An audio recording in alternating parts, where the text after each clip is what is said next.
I know there's a lot of things happening in the Middle East, especially at the time of this video, but I want to take a different approach or a different perspective based on an article I saw that talks about what's happening inside of higher education, academia, the ivory tower, all of those things. And a question that keeps coming up is, why are universities expanding across the world? When people think about universities, they usually imagine local institutions where students attend classes, earn degrees, and begin their careers. But over the past 2 decades, something unusual has been happening. Many universities have begun expanding far beyond their home countries. Some now operate campuses thousands of miles away from their original institutions, places like Qatar, Abu Dhabi, Singapore, and China, just to name a few. And this raises an interesting question. Like I said in the beginning, why are universities expanding across the world in the first place? And what happens when global events suddenly disrupt those expansion plans? So let's talk about a story. Recent events in the Middle East, especially at the time of this video, are forcing universities to confront that question. Rising regional instability has prompted some institutions to reconsider their plans for building new international campuses. Countries like Qatar and the UAE have spent years positioning themselves as global hubs for higher education. In Doha's education city, several major Western universities operate branch campuses. Institutions like Georgetown, Northwestern, Carnegie Mellon, Cornell, and New York University have also established major campuses in Abu Dhabi. Now, those are some prestigious universities, so that is why this is important. And these partnerships are not small projects at all. They involve significant investment, long-term arrangements and agreements, and international academic collaboration. But they also depend on something universities don't always control, and that's political stability. Now, again, we're going to dive into an incentive structure. And again, you will start noticing a pattern if you watched our previous videos. So if you're new here, thank you so much for joining me. I'm Dr. V, and I have spent 20 plus years in education, and about 8 to 10 of those in higher education. So I know about this concept intimately. And so it is something that I figured that was important, especially as it relates to what is happening in our real world, because academic decisions often have real world consequences. And consequences are not always a bad thing, but you just can't have one without the other. To understand why universities pursue these global campuses, we have to look at the incentives driving both sides of the partnership. It's not just one-sided. For universities, international campuses offer several advantages. They provide access to new funding sources.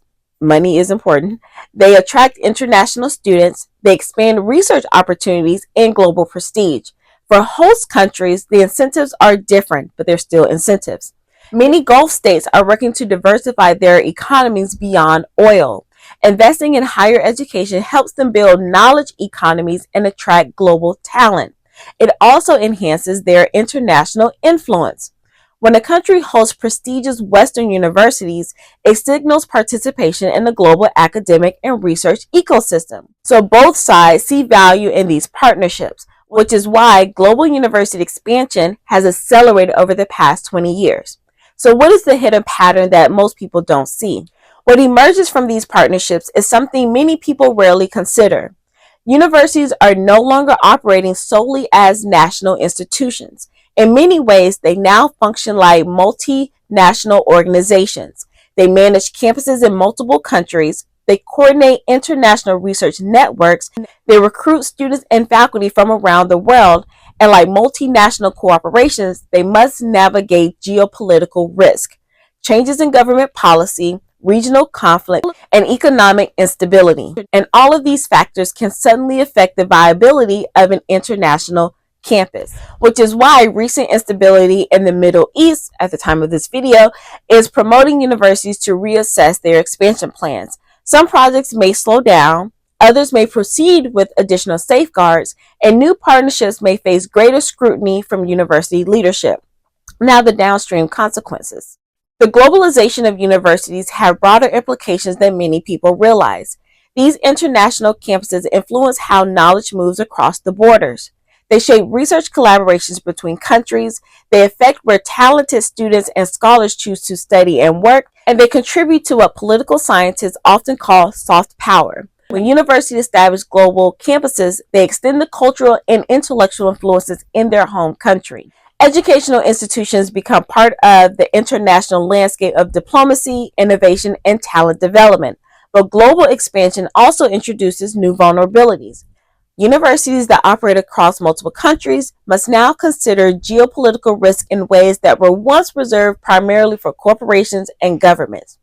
Now, as we close, I want you to think about this perspective. Stories like this reveal how much universities have changed over the past few decades. What once were primarily national institutions are now increasingly global ones. They operate across borders, they collaborate with governments, they shape international research and education networks. And as they expand globally, they become more deeply connected to the political and economic dynamics of the world around them, which means events that appear far removed from higher education, like geopolitical conflicts, can suddenly have significant consequences from universities themselves. Because once institutions expand globally, they also inherit the risk of the global systems they enter. And that's just another example of how universities quietly shape and are shaped by the wider world. So if you have some thoughts and comments, I would love to hear about them down below. Be sure to like, comment, and subscribe, and I will see you on the next one. Bye for now.